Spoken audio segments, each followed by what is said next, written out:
Bueno, hermanos y hermanas, vamos a completar la lección que comenzamos la vez pasada. El título de la lección es La ceremonia del macho cabrío y el milenio. Y habíamos alcanzado hasta la página 221. Así que vamos a orar y entonces completamos esta lección. Padre, pedimos una vez más tu bendición al completar esta lección. Te ruego, Señor, que nos ayudes a comprender estas cosas para que podamos aplicarlas a nuestra vida y podamos compartirlas con otras personas también. Porque la gente en el mundo anda sin rumbo, no sabe a dónde ir. Y nosotros tenemos el mensaje que puede traer paz y seguridad a su vida. Danos, Señor, las oportunidades. Pon delante de nosotros a las personas con quien tú quieres que nosotros hablemos para traer paz a su familia y a su vida. Te lo pedimos en el nombre de Jesús. Amén. Muy bien. Cuando se terminaba de purificar el santuario quedaba completamente puro y el pueblo también quedaba puro. Los que no simpatizaban eran cortados del medio del pueblo. Cuando terminaba el día de expiación, la puerta se cerraba. Una vez que terminaba el día de expiación, ya los que estaban en un lado y en el otro lado, su caso estaba decidido para siempre. Así que ahora lo que queremos hablar es el cierre de la intercesión. Cuando concluye el día de expiación y ya no hay más oportunidad, porque el santuario ha sido purificado. Ya no se pueden introducir pecados en el santuario, porque Jesús se ha quitado sus vestiduras somos sacerdotales y se ha vestido como Rey de Reyes y Señor de Señores. Vamos a Apocalipsis 15 y el versículo 5 al 8, a donde se describe el momento cuando se cierra el día de expiación y ya todo caso está decidido. Dice, y lo hemos leído antes, después de esta cosa miré, y he aquí fue abierto en el cielo el templo del tabernáculo del testimonio. El templo del tabernáculo es el lugar santísimo. El tabernáculo es la carpa. El templo del tabernáculo es el lugar santísimo de la carpa.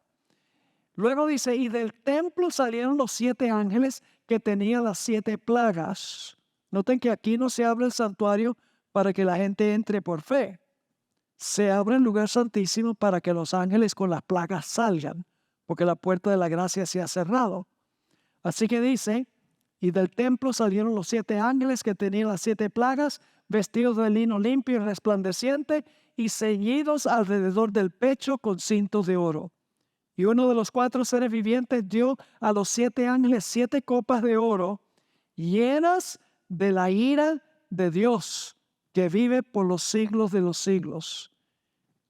Es decir, los 7 ángeles ahora van a derramar la ira de Dios sobre el mundo sin mezcla de misericordia, porque se ha cerrado la puerta de la gracia. Y luego dice en el versículo 8, y el templo se llenó de humo por la gloria de Dios y por su poder, y nadie podía entrar en el templo, nadie podía entrar al lugar santísimo, ya no personalmente, sino por fe, hasta que se hubiesen cumplido las 7 plagas de los 7 ángeles.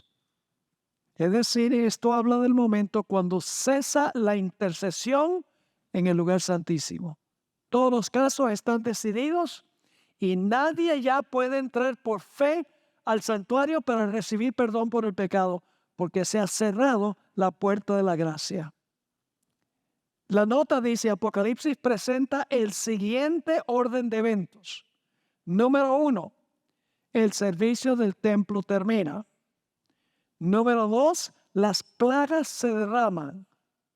Número 3, nadie puede entrar al templo, que es el lugar santísimo, por la fe hasta que las plagas hayan caído. Fíjense la manera como lo escribió el Espíritu Profecía. En aquel terrible momento, después de cesar la mediación de Jesús, a los santos, ¿a quiénes? No los impíos, a los santos les toca vivir sin intercesor en presencia del Dios Santo. Yo pregunto, ¿para este momento el santuario ha sido purificado? ¿Todos los pecados han salido del santuario, sí o no? Todos salieron. Jesús se cambió sus vestiduras de sumo sacerdote a sus vestiduras como rey. Sí, ya no hay intercesor. Es decir, los que pasan por el tiempo de angustia van a tener que vivir sin intercesor. Así que debemos nosotros ahora reclamar ¿qué? Reclamar a Jesús como intercesor. Y por la gracia de Dios vencer el pecado. Porque llega el momento en que no podremos hacerlo.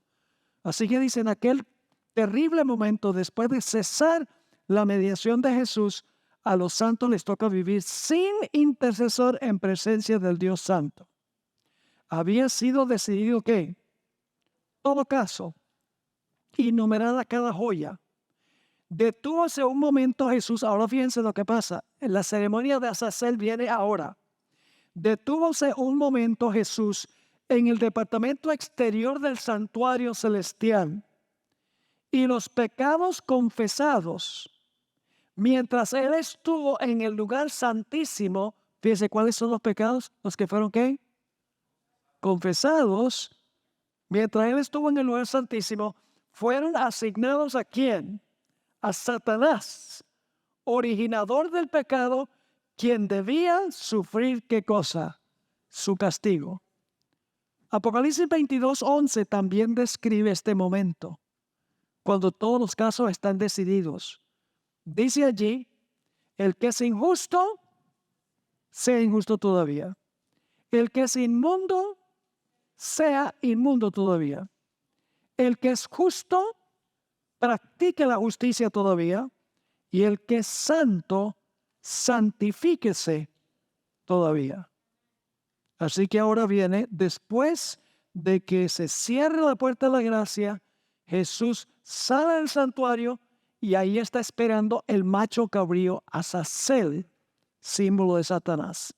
Y ahora viene la ceremonia que describe Levítico 16, 20 al 22, al pie de la página 221. Dice que el sumo sacerdote coloca las dos manos sobre la cabeza del macho cabrío. Antes de eso era una mano. Ahora son dos manos. Vamos a leerlo.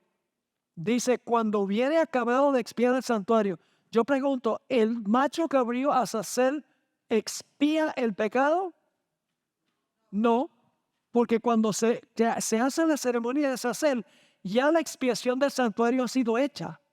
Porque dice, cuando viene acabado de expiar el santuario y el tabernáculo de reunión y el altar, hará traer al macho cabrío vivo y pondrá a Aarón sus dos manos sobre la cabeza del macho cabrío vivo y confesará sobre él, fíjense plural ahora, todas las iniquidades de los hijos de Israel, todas sus rebeliones, todos sus pecados, poniéndolos así sobre la cabeza del macho cabrío.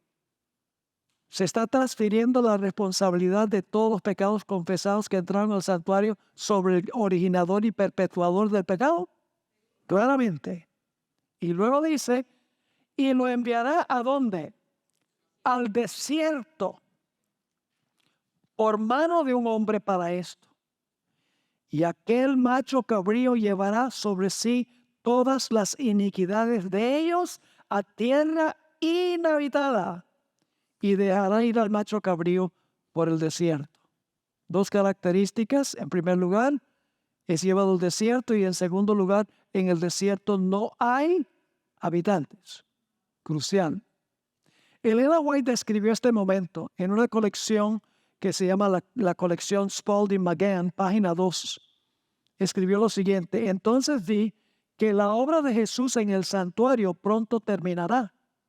Y después que se termine su trabajo, Él vendrá a la puerta del primer apartamento y confesará los pecados de Israel sobre la cabeza del macho cabrío. Luego, ¿qué va a hacer? Luego se pondrá las vestiduras de la venganza. Entonces vendrán, ¿qué cosa? Las plagas sobre los impíos. Y no vendrán hasta que Jesús se ponga esa vestimenta y tome su lugar sobre la gran nube blanca. Luego, mientras las plagas están cayendo, el macho cabrío es llevado lejos. Él hace una gran lucha para escapar, pero se sujeta con fuerza por la mano que lo guía. Si él efectuara su escape, Israel perdería sus vidas. Vi que llevaría tiempo llevar al macho cabrío a la tierra del olvido, después de que los pecados fuesen puestos en su cabeza, porque después de esto viene el tiempo de angustia, después de esto viene el milenio y después vienen los eventos después del milenio. Es un evento que va a durar tiempo. Ahora, ¿a dónde se cumple en Apocalipsis esta ceremonia de los pecados colocados sobre Azazel? ¿A dónde Apocalipsis menciona eso? Donde Satanás es exiliado a un planeta desierto donde no hay habitantes. En Apocalipsis 20. Nota lo que dice Apocalipsis 20 y los versículos 1 al 3. Vi a un ángel que descendía del cielo con la llave del abismo. ¿Sabe? Esa palabra abismo es muy interesante. Es la misma palabra que se usa en Génesis para describir el planeta en estado desordenado y vacío. Solo que en Génesis está en hebreo, mientras que aquí está en griego. Pero en la versión griega del Antiguo Testamento aparece la misma palabra abusos. Quiere decir que la palabra abusos en griego es equivalente a la palabra tehom en hebreo. Es decir, que cuando usa la palabra abismo, se está refiriendo a un planeta desordenado y vacío y sin luz, como al principio. Ahora fíjense lo que sigue diciendo. Vi a un ángel que descendía del cielo con la llave del abismo y una gran cadena en la mano, y prendió al dragón, la serpiente antigua, que es el diablo y Satanás, y lo ató por 1000 años. Y lo arrojó al abismo, una vez más, planeta oscuro, desordenado y vacío, y lo encerró y puso sus sellos sobre él para que no engañase más a las naciones. ¿Por qué no va a poder engañar más a las naciones durante el milenio? Porque no hay naciones que engañar. Todos están ¿qué? Muertos. Hasta que fuesen cumplidos 1000 años, y después de esto debe ser desatado un poco de tiempo. Yo pregunto entonces, ¿después del milenio va a haber naciones para engañar? Sí, el atar de Satanás tiene que ver con si están vivos o si están muertos sus seguidores.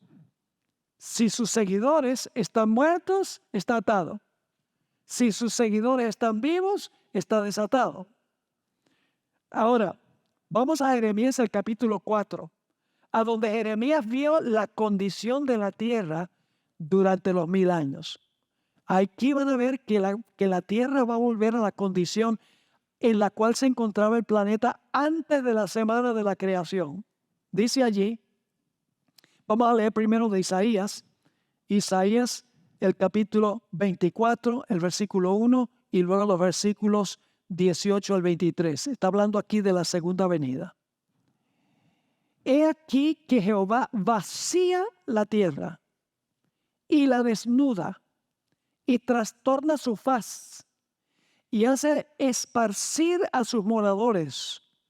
Y acontecerá que el que huyere de la voz del terror caerá en el foso, y el que saliere de medio del foso será preso en la red. Porque de lo alto se abrirán ventanas y temblarán los cimientos de la tierra. Será quebrantada del todo la tierra, enteramente desmenuzada será la tierra. En gran manera será la tierra conmovida. Temblará la tierra como un ebrio y será removida como una choza, y se agravará sobre ella su pecado y caerá y nunca más se levantará. Y luego dice, acontecerá en aquel día. Aquí viene una referencia al milenio en el Antiguo Testamento. Dice, acontecerá en aquel día que Jehová castigará al ejército de los cielos en lo alto. ¿Cuál es el ejército en los cielos en lo alto? Satanás y sus ángeles. Dice que lo va a castigar. ¿Y a quiénes va a castigar? A los reyes de la tierra sobre la tierra. Denle en Apocalipsis 19, dice que cuando Jesús viene en el caballo blanco con los ejércitos celestiales, dice que los reyes de la tierra están listos para contrarrestar a Jesús. Así que dice, y a los reyes de la tierra sobre la tierra. ¿Y cuál será el castigo? ¿Cuál va a ser el castigo que van a sufrir los reyes de la tierra y que va a sufrir Satanás o los poderes del ejército de los cielos en lo alto? Dice, y serán amontonados como se amontonan a los encarcelados en mazmorra y en prisión. Lo que leímos en Apocalipsis 20. En prisión quedarán, ¿qué cosa? Encerrados, y serán, ¿qué? Castigados después de muchos días. ¿Cuántos son los muchos días? 1000 años. ¿Está claro? Y luego dice, después de los 1000 años, la luna se avergonzará y el sol se confundirá cuando Jehová de los ejércitos reina en el monte de Sión y en Jerusalén, y delante de sus ancianos sea glorioso. La tierra va a ser desnudada, trastornada, vaciada. En los cielos no va a haber luz. En Jeremías 4 se usan expresiones como estas: el sonido de la trompeta, los cielos, en ellos no había luz, la tierra estaba como un desierto, no había hombre, estaba asolada y vacía, todas las aves del cielo se habían ido, el campo fértil era un desierto. Todas son expresiones de Jeremías 4, a donde Jeremías está presenciando el periodo de las plagas y la segunda venida de Jesús. Noten cómo Elena White describió la devastación y desolación de la tierra. Esto es el conflicto de los siglos 6, 39. Ahora se realiza el acontecimiento predicho por el último solemne servicio del día de las expiaciones. Una vez terminado el servicio, que se cumplía en el lugar santísimo, y cuando los pecados de Israel habían sido quitados del santuario por virtud de la sangre del sacrificio por el pecado, entonces el macho cabrío emisario era ofrecido vivo ante el Señor. Y en presencia de la congregación, el sumo sacerdote confesaba sobre él todas las iniquidades de los hijos de Israel y todas sus transgresiones a causa de todos sus pecados, cargándolas así sobre la cabeza del macho cabrío. Levítico 16, 21. Y luego entonces la hermana White dice cómo se aplica eso al final de la historia, porque acaba de describir qué pasaba en el Antiguo Testamento. Ahora va a describir cuál es el equivalente. Asimismo, cuando el servicio de propiciación haya terminado en el santuario celestial, entonces en presencia de Dios y de los santos ángeles de la hueste de los redimidos, los pecados del pueblo de Dios serán puestos sobre Satanás. Se le declarará culpable de todo el mal que les ha hecho cometer. Y así como el macho cabrío emisario era despachado a un lugar desierto, así también Satanás será desterrado en la tierra desolada, ¿sin qué? Sin habitantes, y convertida en un desierto horroroso. Así que en Apocalipsis 20 tenemos el cumplimiento de la ceremonia del macho cabrío Azazel en el día de la expiación. Ahora, tenemos que hablar un poco de lo que va a pasar durante el milenio y después del milenio. ¿A dónde va a estar el pueblo de Dios durante el milenio? Los fieles cuyos pecados fueron limpiados del santuario. ¿A dónde van a estar? Van a estar en el cielo. ¿Correcto? ¿Dónde van a estar los impíos? Muertos en la tierra. ¿Y Satanás y sus ángeles? Vivos pero atados a este planeta. Pueden pensar de otra ocasión cuando Dios obligó a Satanás a quedarse aquí durante el diluvio. La hermana May dice que temió por su propia existencia. Fue tan cataclísmico el diluvio que Satanás temió por su propia existencia. Y durante el milenio, Él tiene tiempo de sentarse a observar todo lo que Él hizo. Ahora no tiene tiempo de reflexionar sobre lo que hace, porque está muy ocupado. Pero en el milenio Dios le va a decir, siéntate y mira lo que hiciste. Y todos los impíos van a estar muertos. Ha perdido su apoyo. El poder de Satanás radica en que tiene gente para engañar, pero cuando no tenga gente para engañar, no tiene poder. Está sin poder durante los 1000 años. ¿Qué harán los hijos de Dios en el cielo durante los 1000 años? Una obra de juicio. 1 Corintios 6, 1 al 3 dice, ¿no sabes que nosotros juzgaremos al mundo? ¿Que juzgaremos a quiénes? A los ángeles, dijo el apóstol Pablo. Y no puede ser los ángeles fieles porque ellos no necesitan juicio. Es Satanás y sus ángeles. La hermana White dice que durante el milenio los fieles van a examinar las vidas de todos los impíos que se quedaron en la tierra. Y van a examinar todo el registro de la historia de Satanás. Y van a pronunciar la sentencia de muerte sobre ellos y la longitud del castigo que van a sufrir. Yo pregunto, ¿sería justo que una persona que se comió un semáforo y una persona que cometió una masacre que sufran el mismo castigo? Que el juez diga, al que se comió el semáforo y al que mató un montón de gente, los condeno a ambos a la silla eléctrica. No, el castigo es conforme a qué? Conforme a las obras. Por eso Satanás va a sufrir más que todos, como estudiaremos.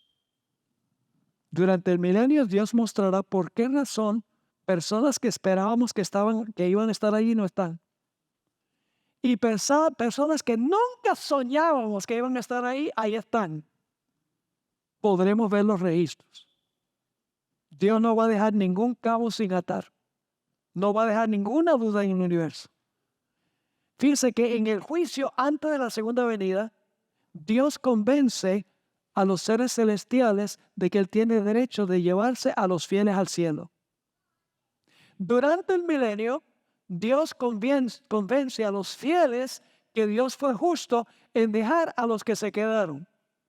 Y después del milenio, Dios le va a mostrar a los impíos y a Satanás y sus ángeles por qué se perdieron. Y todos van a decir que Dios obró justamente en cada caso. No se equivocó en nada. Cuando después del milenio Dios muestra en esa visión panorámica toda la historia del mundo, cómo los impíos, a dónde escogieron el camino equivocado. Después que ellos ven todo el panorama, los impíos tienen que arrodillarse. Toda rodilla se doblará y toda lengua confesará que Dios obró justamente. Y solo en ese momento puede destruir Dios a los pecadores y el pecado, porque ellos han admitido que Dios tiene razón y que Satanás es el canalla. Ahora, cuando termine todo este proceso, Dios tendrá una gente limpia, sacerdote limpio, santuario limpio, mundo limpio y universo limpio. Nota lo que dice Patriarcas y Profetas, página 49. Cuando uno le pregunta a la gente, ¿por qué murió Jesús? Dice, para salvarme a mí. Sí, eso también. Pero esa no es la razón principal. La razón principal es que Dios tiene que vindicarse ante el universo.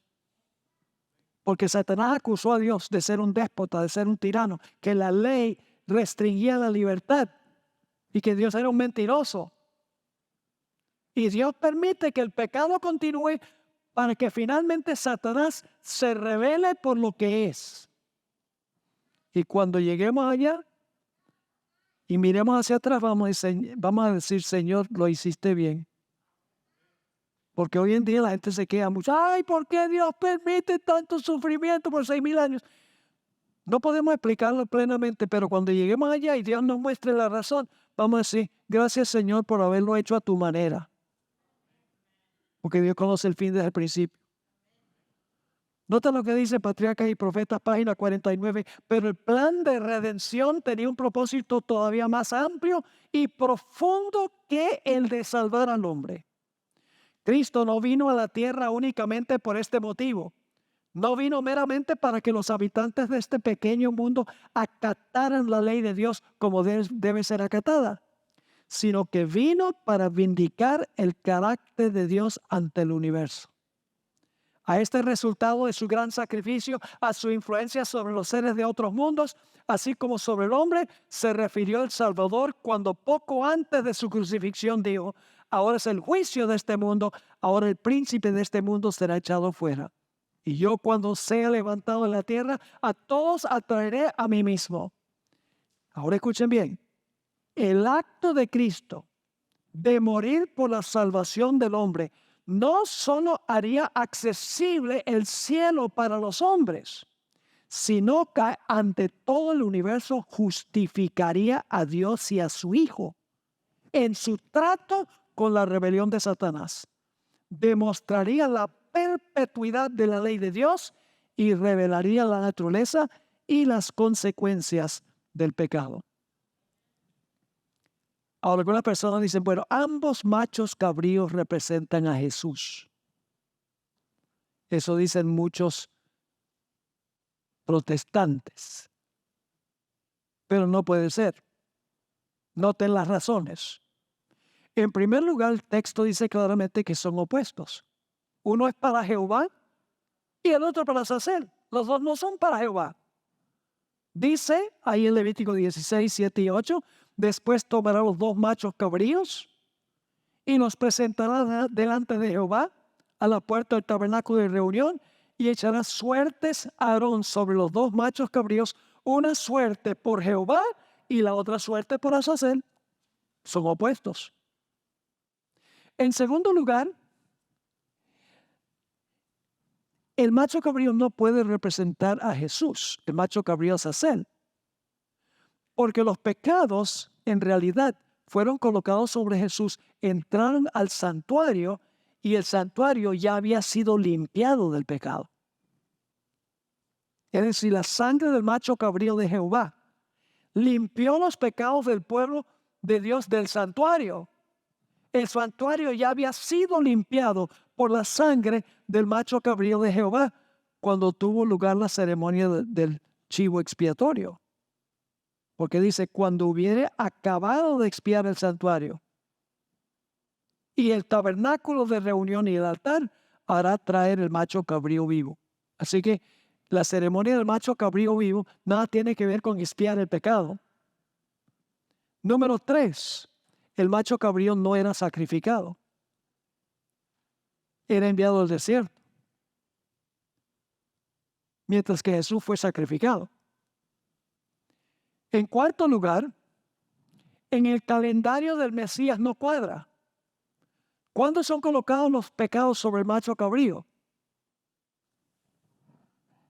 Ya cuando se cierra la puerta de la gracia. ¿Cuándo fueron colocados los pecados sobre Jesús? Cuando murió en la cruz. ¿O será que Jesús va a cargar los pecados al final de la historia, después de que cierre la puerta de la gracia? No, no tiene ningún sentido. Número 5. Los pecados le eran impuestos al macho cabrío, mientras que Jesús voluntariamente tomó los pecados sobre sí. Número 6. Los mismos judíos dicen que Azazel representa a Satanás y ellos deben saber. Porque ellos tienen el Pentateuco, los 5 libros de Moisés. Y finalmente, el libro de Apocalipsis demuestra claramente que Azazel es Satanás. Fíjense, vamos a repasar aquí. Vamos a repasar esto, la secuencia de eventos en Apocalipsis. En primer lugar, y esto es un repaso de lo que estudiamos antes, Jesús sube al cielo después de derramar su sangre, ¿correcto? Después de morir y resucitar, asciende al cielo.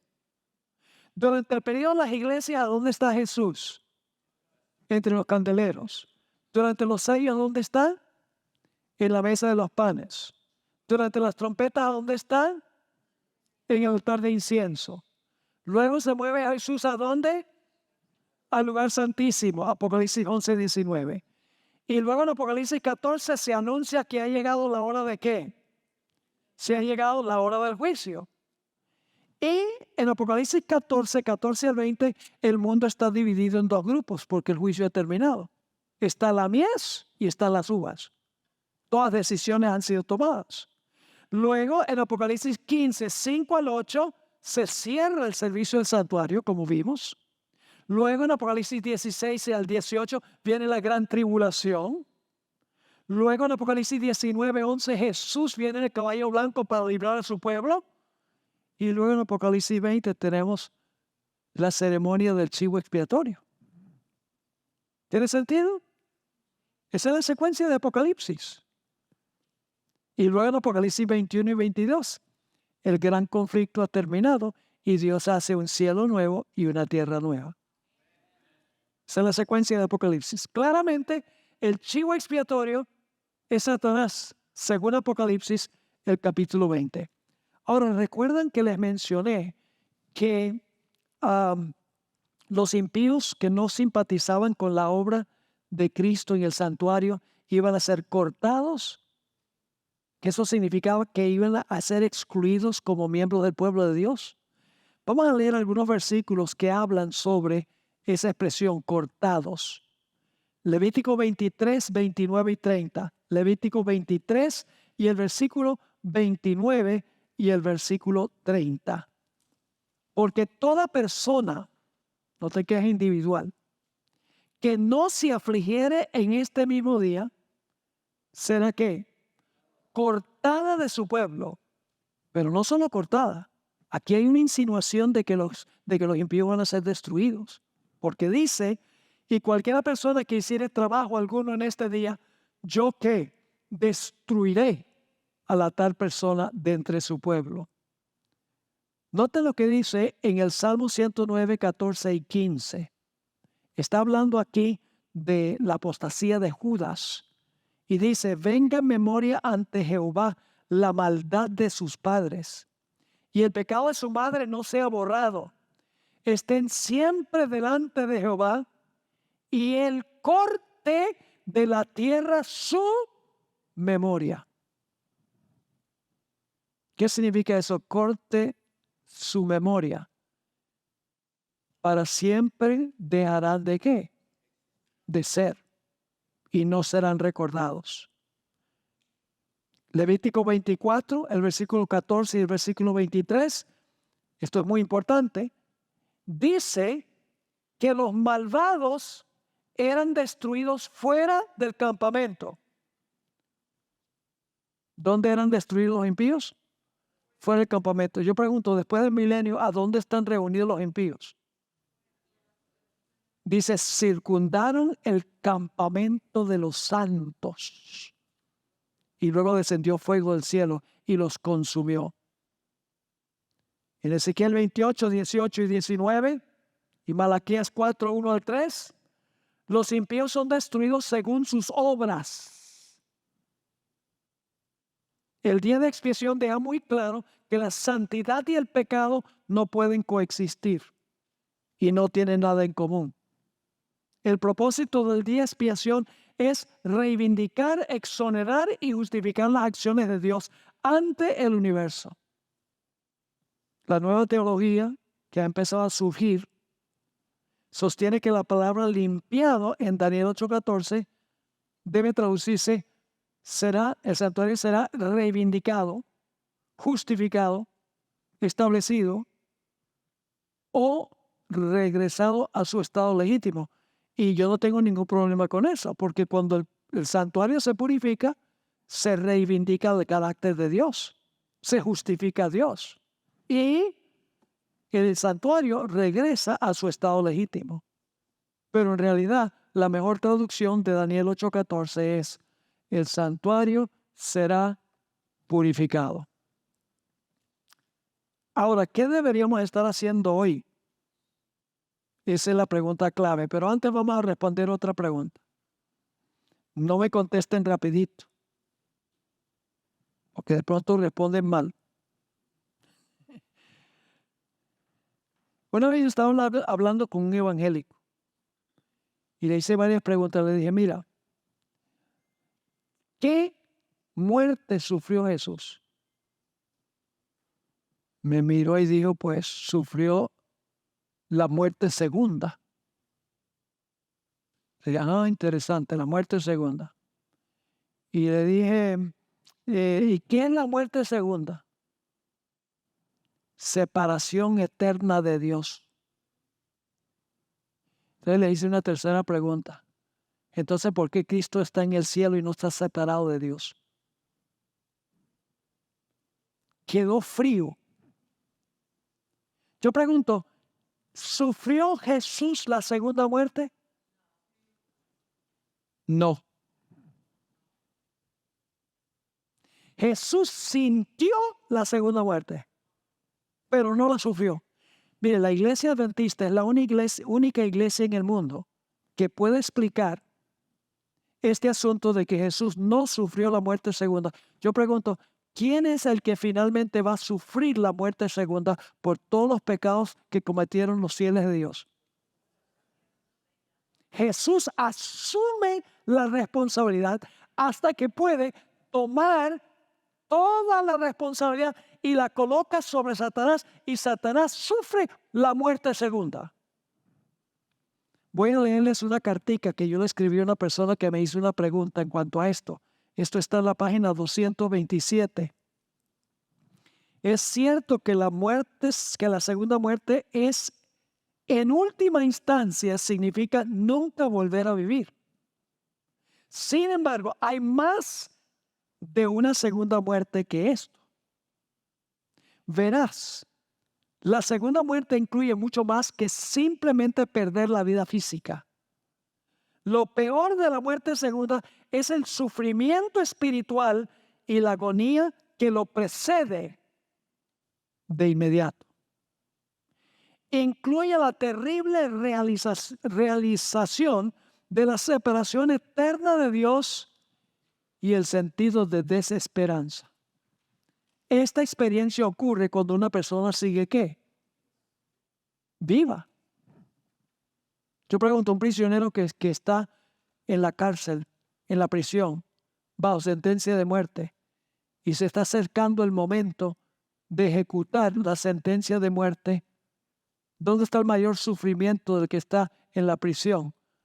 ¿Cuando lo ponen en la silla eléctrica o todos los días anteriores? La agonía. Esta experiencia ocurre cuando una persona sigue viva y enfrenta la posibilidad de morir y nunca volver a vivir. Hay varias citas de Ellen White que afirman claramente que Jesús sintió o experimentó esta agonía de separación en el Getsemaní y en la cruz antes de su muerte. Jesús lo sintió. Jesús entendió lo que significa la segunda muerte. Ahora, fíjense esta cita tremenda del Espíritu Profecía. Testimonios para la Iglesia, tomo 2, página 189. Cristo experimentó mucho lo que los pecadores sentirán cuando las copas del aire de Dios sean derramadas sobre ellos. ¿Qué sintió Jesús? Se sintió como los impíos cuando las copas del aire de Dios se derramen sobre ellos. Sigue la cita. La negra desesperación envolverá como una mortaja sus almas culpables y comprenderán en todo su sentido la pecaminosidad del pecado. La salvación ha sido comprada para ellos por los sufrimientos y la muerte del Hijo de Dios. Podría ser suya si la aceptaran voluntaria y gustosamente. Pero ninguno está obligado a obedecer la ley de Dios. Si niegan el beneficio celestial y prefieren los placeres y el engaño del pecado, consumarán su elección. Pero al fin recibirán su ¿qué? Su salario. ¿Y cuál es el salario? La ira de Dios y la muerte eterna. ¿Qué es segunda muerte? Muerte eterna, según el Espíritu de Profecía. Estarán para siempre separados de la presencia de Jesús. ¿Qué es muerte segunda? ¿Está separado para siempre de qué? De la presencia de Jesús. Ahora, ¿Jesús sufrió esa muerte? No, porque si hubiera sufrido esa muerte, ¿qué hubiera pasado? Estaría muerto y separado eternamente de su Padre. Pero él está muy feliz con su Padre ahora. Porque mientras tanto el santuario tiene el pecado. Jesús cargó el pecado, lo puso en el santuario y finalmente será colocado los pecados de todos los fieles sobre la cabeza del nuestro cabrío, el que originó el pecado, el que perpetuó el pecado, el que extendió el pecado, y entonces él sufrirá el merecido, que es la muerte segunda. Estarán para siempre separados de la presencia de Jesús, cuyo sacrificio han despreciado. Habrán perdido una vida de felicidad y sacrificado la vida eterna por los placeres momentáneos del pecado. Hermanos y hermanas, ¿de qué aprovecha que el hombre gane todo el mundo y pierda su alma? ¿De qué vale enfocarnos en las cosas de este mundo por 60, 70, 80, posiblemente 90 años o 100? Y enfocarnos en lo de aquí y perder la oportunidad de vivir eternamente con Jesús. No nos aferremos a las cosas de acá, hermanos y hermanas. No vale la pena. Mientras más tengamos, más va a consumir el Señor. Ahora no es tiempo de estar acaparando, es tiempo de estar invirtiendo. Invirtiendo en la causa de Dios. Invirtiendo nuestros esfuerzos. Invirtiendo nuestro tiempo. Invirtiendo nuestros recursos en la salvación de las almas. No solamente dando dinero, sino activamente participando en la proclamación del mensaje que nosotros tenemos. Porque queremos que nuestros vecinos se salven. Queremos que nuestros compañeros de trabajo se salven. Queremos que nuestros familiares se salven. Entonces, ¿cómo podemos quedar callados? Ahora escuchen la siguiente cita. ¿Jesús sintió la ira del Padre? ¿Jesús tuvo que beber la copa de la ira de Dios? ¿Sí o no? ¿Es la misma copa que los impíos tendrán que beber? ¿Sintió Jesús como se sentirán ellos? Sí, Señor. ¿A dónde bebió Jesús esa copa? Donde sintió lo que es la muerte segunda. En el Getsemaní. Nosotros a veces hablamos del Calvario como la gran prueba de Jesús. La gran prueba fue en el Getsemaní.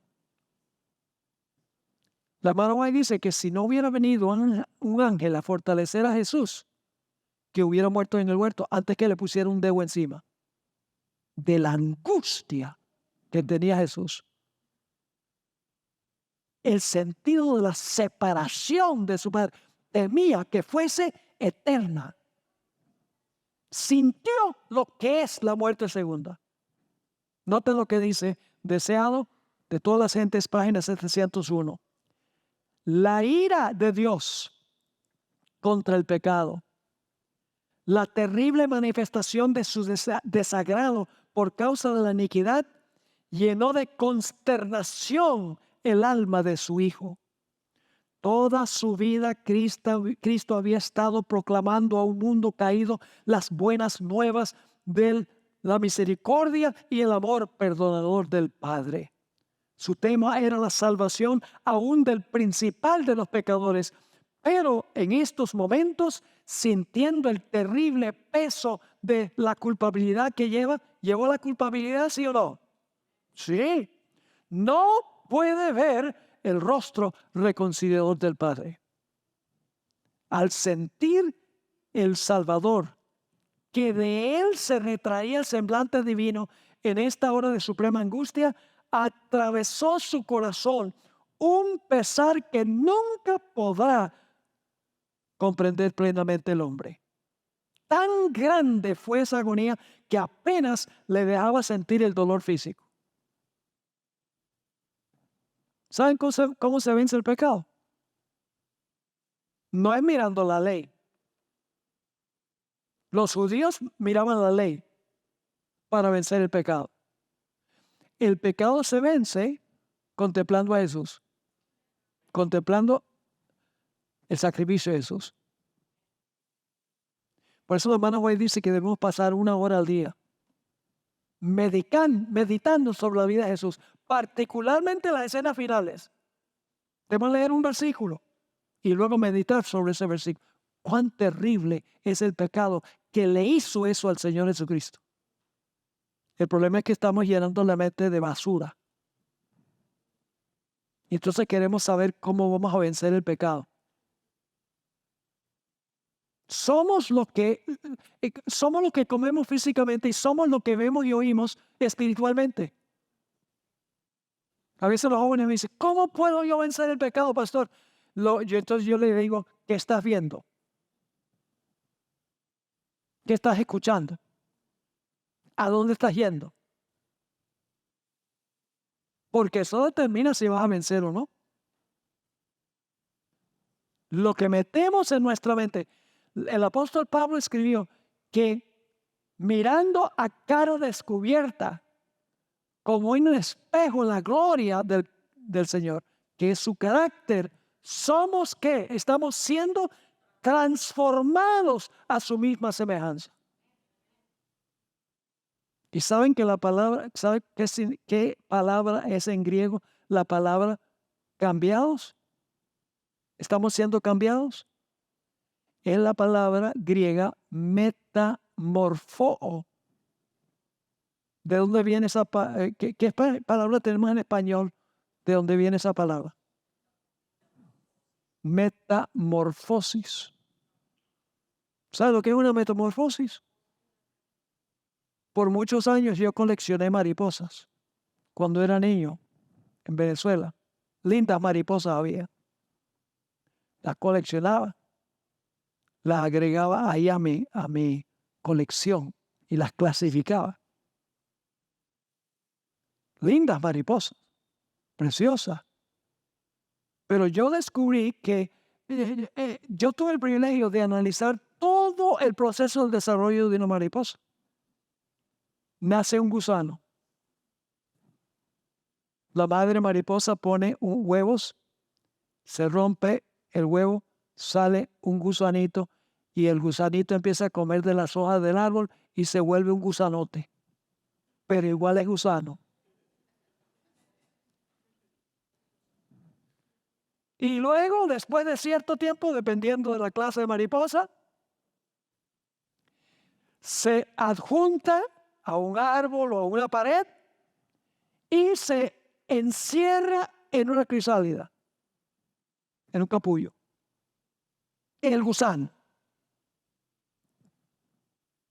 Después de unos días, el capullo empieza a moverse violentamente.